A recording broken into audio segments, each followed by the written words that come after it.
সন্তানের জন্য বিষয় আশয় আগলে না রেখে সন্তানকে সুশিক্ষা দিন। কোন কাজটা করা উচিত আর কোন কাজটা করা উচিত নয়।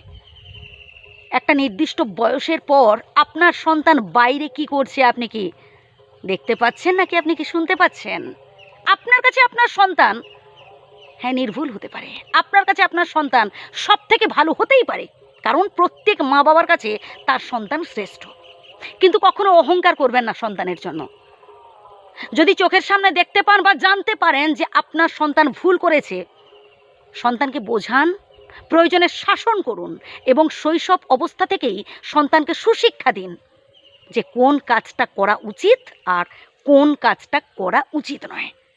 আপনি লোকলজ্জার ভয়ে আপনার সন্তানের ভুলগুলোকে ধামাচাপা দেওয়ার চেষ্টা করছেন। ভাবছেন আমার সন্তান ছোটোখাটো একটা ভুল করেছে, হ্যাঁ কেউ জানতে পারবে না, আমি ধামাচাপা দিয়ে দিই, আগলে রাখার চেষ্টা করছেন। বেশ কতদিন?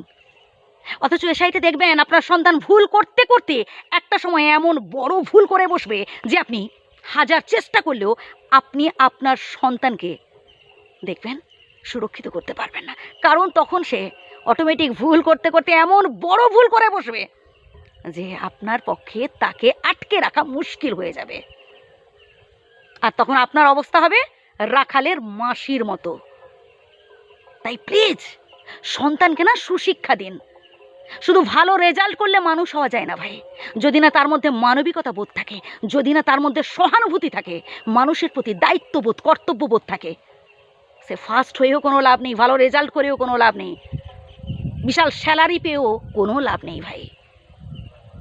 দেখবেন পাড়ায় এমন অনেক ছেলে মেয়ে আছে যারা সমাজের কাছে খুব বাজে ছেলে, থার্ড ক্লাস, রকবাজ, আড্ডাবাজ এরকম নামেই পরিচিত, কিন্তু দেখবেন সেই পাড়ায় যখন কোনো রকম কোনো সমস্যা হয়, গণ্ডগোল হয়, তখন ওই সমাজের চোখে খারাপ হওয়া ছেলেটি সবার আগে ছুটে আসে।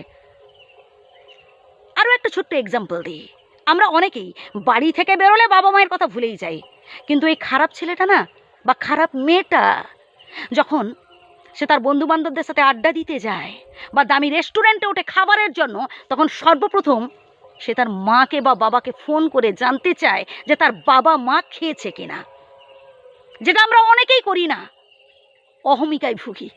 আরে ভাই, এই অহমিকাই হবে আপনার আসল পতনের কারণ। তাই বদলে ফেলুন। মানুষ চেষ্টা করলেই সবটাই পারে, আপনিও চেষ্টা করুন, এমন কিছু করে যান যাতে আপনার মৃত্যুর পরেও লোকে আপনাকে মনে রাখে।